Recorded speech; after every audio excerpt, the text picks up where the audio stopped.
中国有着660多个城市，66万余座村庄，每一个坐标上都蕴含着一时一地的独特美食。在大自然的编码下，一种特殊的基因就隐藏在这些美食之中，而厨师就像基因猎人。大自然赐予的食材给了人类，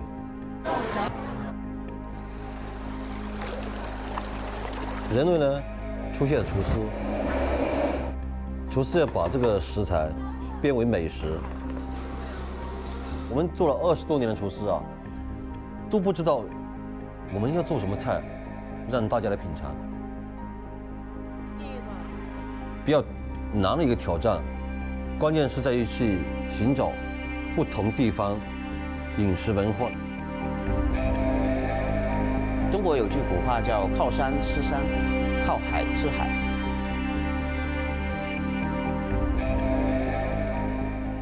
中国每隔50公里会有它当地很特别的美食，源自于当地的气候的差异，也源于文化的变化。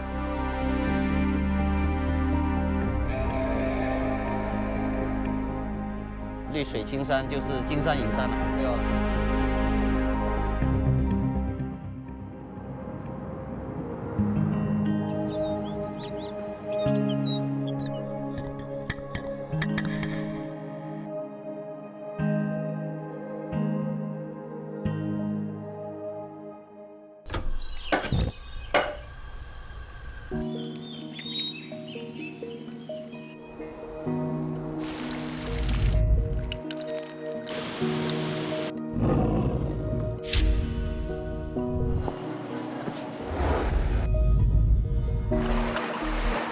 我是苏启盛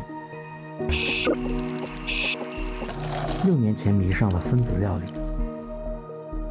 做厨师20多年来，我最想通过料理去捕捉食物的基因，呈现食材最特别的味道。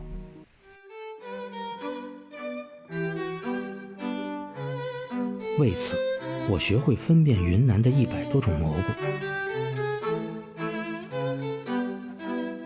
尝试在北极低温环境下烹饪过桥米线，前往法国蓝带进修，跟世界各地的分子大厨们比拼厨艺。可是即使赢了，也总有很多创新有余、文化特色不足的质疑。可能是文化的一个关系，还有一个距离感。国外的厨师对中国的这个了解的不是很多，觉得中国没有什么分子料理。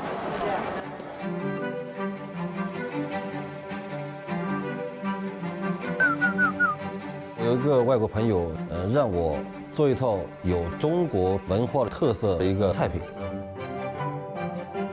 如何用一道分子料理去体现博大精深的中国文化呢？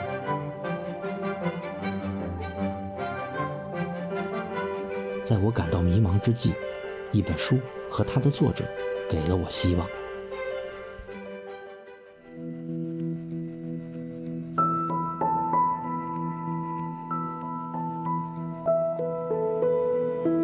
草斗台啊，这个香港的皇家天文台还要找，用来夜观天象的地方。给我希望的人叫林地焕，人称小林。学医出身的他，是一位将爱好玩成才艺的文艺中年。他的摄影作品入选了新中国50年的100个纪实瞬间，对水墨画和书法也颇有钻研。如今又主攻其漫画，而最吸引我的还是他美食家的身份。他书中提到，文化是美食的天然基因，这点也许正是让我那道特色分子料理成功的秘密。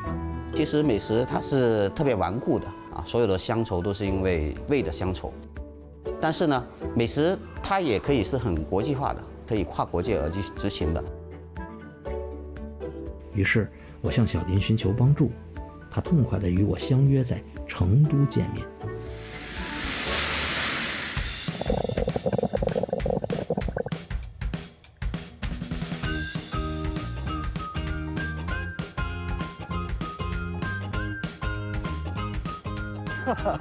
没想到小林约我在成都的熊猫基地见面。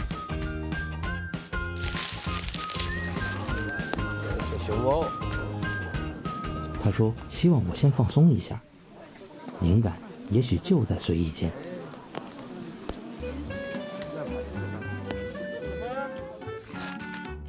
我在中山大学过来，啊，有一个老教授呢，全世界离世了几千种竹子种在我们校园里面，很多我们都认得。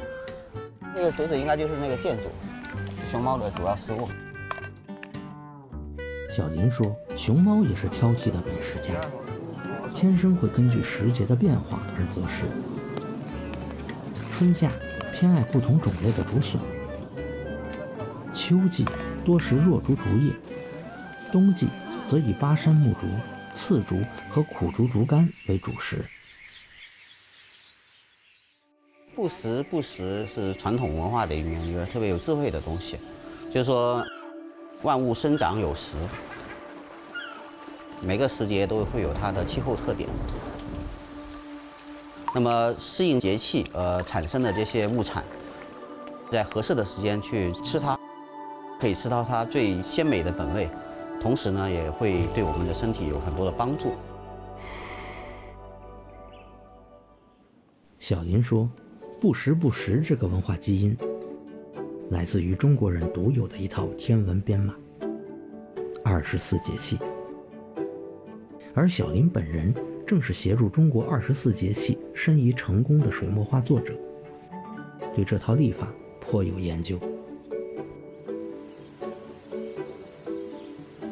对自然的感悟，对自然变化的认识，事实上在我们中国就会被归结为24节气的变化。我们现在说的24节气呢，天文里面是一个特别重要的概念。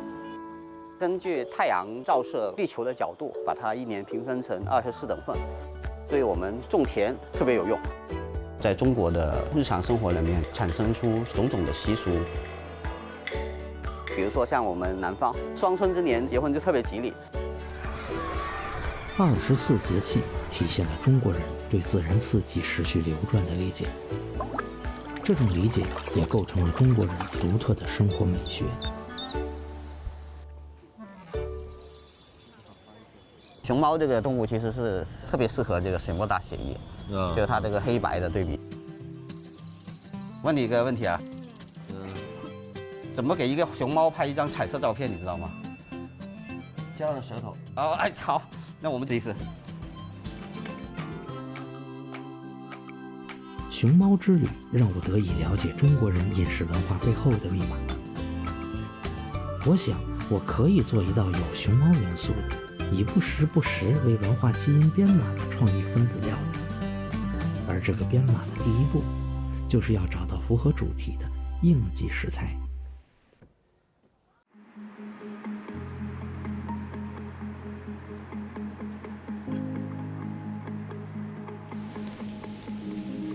今天还下着细雨，很清新这个竹林里面。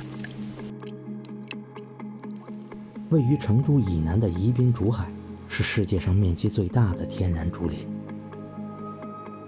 冬至将近，这里正悄悄生长着一种极其鲜美的食材。这个是南竹啊，如果是比较绿的这个叶子呢，它就有竹笋；如果是叶子比较黄的地方，它就没有竹笋。冬笋的季节，那我们今天搞一点冬笋。对节气的认识我可能还不够，可是挖笋找食材，我就是专家了。到了我一展身手的时候了。对，你看，啊，看到了，尖尖了，来过去，好，哎，出来了，是不是漂亮？金黄金黄的这个笋子，这是自然规律啊。哇，这个很神奇啊！其实这笋子可以吃了。这样就能吃啊？啊，味道怎么样？南难怪这个熊猫爱吃竹子啊，对，还是很我们当熊猫，两只熊猫。对。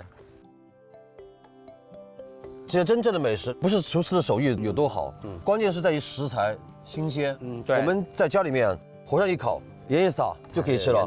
对，原汁原味。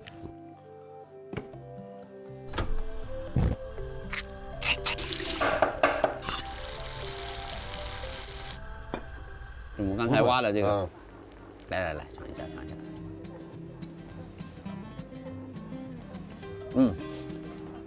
我印象中这个冬笋呢，一直都是比较老、比较粗的，就没想到这个冬笋呢，它在这边跟春笋感觉差不多。对，很甜啊。对，有新鲜的味道。这个真是第一次吃到。一片竹林子的还能出了这么多的特产。靠山吃山，靠植无林，就吃竹林。对，好吃。冬至劲，冬笋鲜，这种鲜美来自自然的气息。小林说，24节气最终推崇的是一种天人合一的状态。春耕秋收，共话桑麻，园林春色，案头盆栽，这些中国人生活中的经典图景，就是天人合一的实力。24节气所体现的，正是这种中国人对人与自然美好关系的希冀和努力。冬笋到手，文化创意和应季食材也都有，但是我知道这道分子料理还差一个配方，对节气理念中人与自然那种和谐生活状态的真实感受。我该到哪里去感受？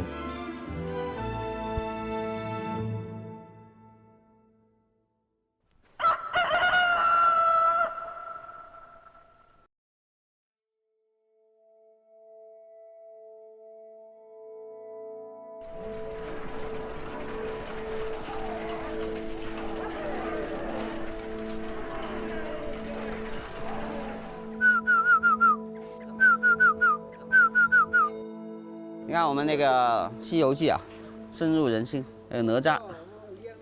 我教你。哪吒大战孙悟空。哎，这个古城好玩啊，有很多这个老东西。哎，老板再见啊。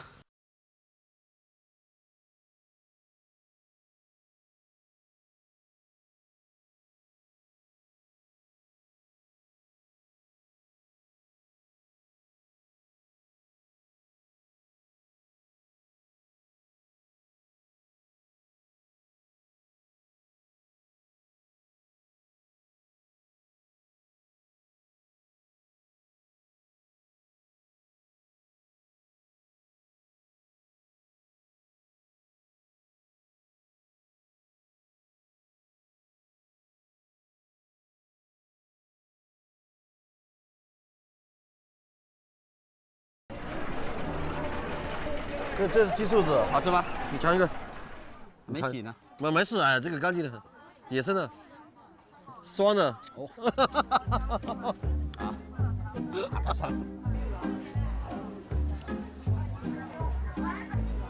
这个毛豆腐，这个豆腐其实是中国老祖宗发明的分子料理，改变它的形状，重新组合，这是靠这个温度、湿度，让它发酵发酵，对。如果把这个菌丝拔掉，它就是一块豆腐。它就是一块豆腐。这乳扇啊，这也是分子料理其中的一个。这个就是中国人的奶酪，中国人奶酪啊，那很香啊。对，是吧？毛豆腐、乳扇，菜市场中这些人与自然共同创作的食材，让我重新想起了学习分子料理的初衷，将中华美食的基因让更多人感知。而这座古城里人与自然古老又和谐的生活状态，似乎也在帮我找回初心。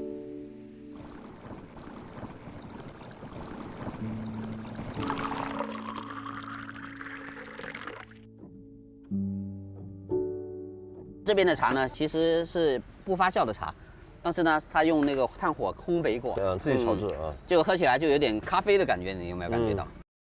微山的这个地方啊，个人是特别喜爱的一个古城。保留着中国传统的这个生活里面最原汁原味的部分。这个地方相对来说地理上就比较偏僻了一点，所以呢，它保存得非常完好。然后这个地方人的生活呢也是非常的安逸，80、90岁的老人家非常的多。这个冬天晒着太阳，喝了这个烤茶，特别的暖融融的，还烤着火啊，人生一大享受啊。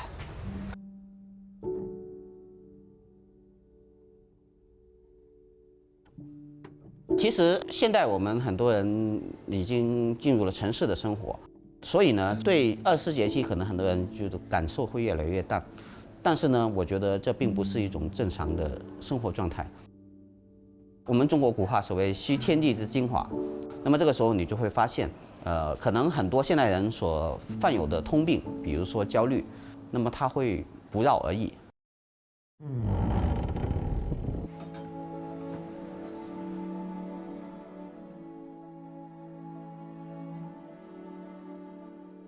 微山之旅让我找回了更多初心和对自然的感受，也让我回想起自己儿时与自然最重要的互动。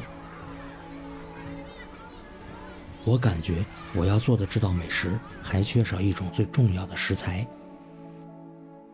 它隐藏在深深的林地之下。这个是山家山，它这边是有生长黑松露。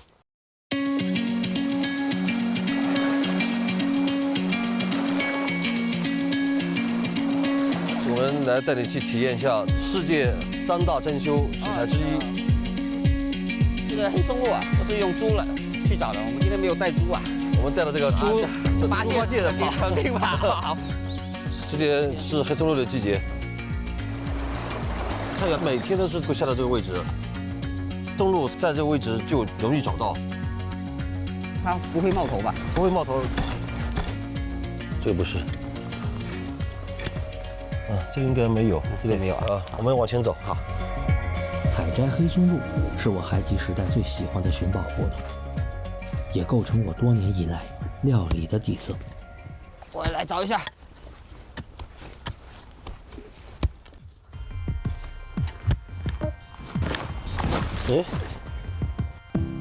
哎，有了。我看一下这个。哇，白色的。哇，这就像个泥巴一样。对。对，还有哇，这个大。啊，吃起来感觉有点像花生，很香的花生的那个。我们回去做点那个创意菜啊。对。我们做了20多年的厨师啊，都不知道我们要做什么菜，让大家来品尝。很多厨师都是这样的。就现在的一种发展，好多都是鱼龙混杂，太过多的这个创意以后，让它实现了这道菜品的一个原味。日益飞速发展的飞机、高铁、高速公路，可以说这种现代生活在改变我们生活习惯。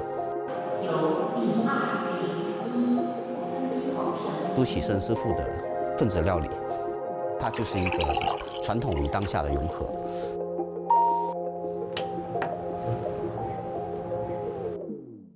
现在我已经对怎么制作那道挑战的菜品胸有成竹。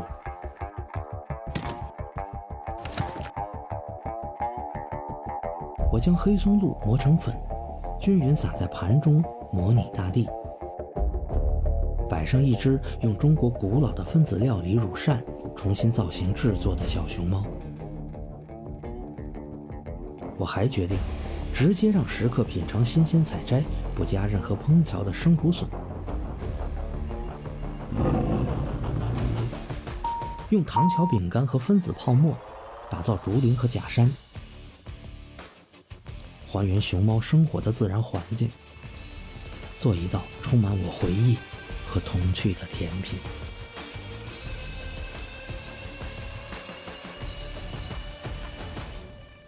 最终，不管你以国际接轨也好，和现在的一些分子料理也好，这最终的，其实我个人认为，还原本味。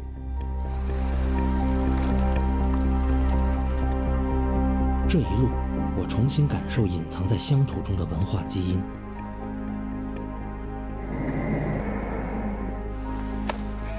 正是基于扎实的劳作，我们才能学会如何与自然和谐相处，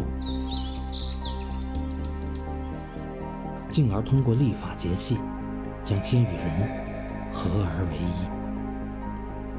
与自然的亲近，不仅让人可以获得丰沛的物质，还能给予我们丰富的感受。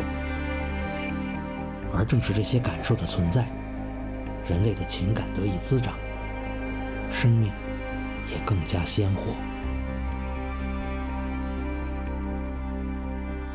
我觉得这个味道才是真正的最美的味道。